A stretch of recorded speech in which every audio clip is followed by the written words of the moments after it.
လိုက်အောင်ပဲပေါ့နော်ဘောင်ချကုတ်ရိုက်ထည့်ပြီးကျွန်တော် log in နှိပ်လိုက်မယ်အဲဒါဆိုတော့ okay ဆိုတဲ့အနီအောင်စာပေါ်တယ်ပြီးရင်ခဏလေးစောင့်ရင်ကျွန်တော်ဒီ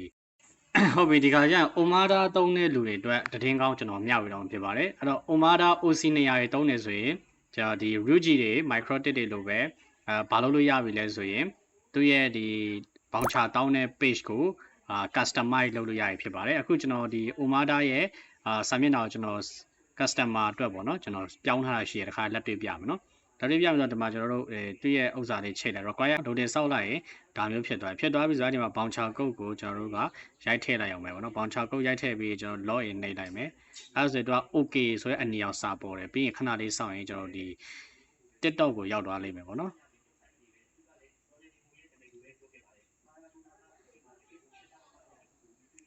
Okay TikTok ရောက်သွားဒါဆိုရင်ကျွန်တော်တို့ဒီ OC နေရာဝေး OC နေရာမှာ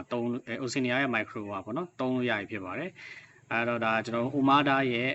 OC နေရာကိုကျွန်တော်စိတ်ကြိုက်ပြင်ထားတာဖြစ်ပါတယ်သူကဘယ်လိုမျိုးရှိတယ်ဆိုတော့သူကဒီ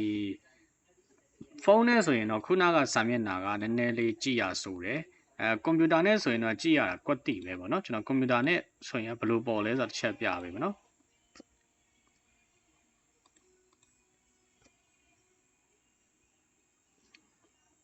အဲဆိုကွန်ပျူတာနဲ့ပေါ်တဲ့ဥစ္စာကအခုခဏလေးစောင့်ပါနော်ပေါ်လာလိမ့်မယ်ကွန်ပျူတာနဲ့ဆိုတော့ဒါမျိုးပေါ်မှာနော်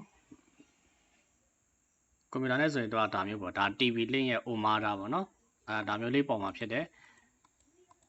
အဲ့တော့ဘောင်ချကိုရိုက်ထည့်လိုက်ရင်ကျွန်တော်သုံးလို့ရပြီဖြစ်ပါတယ်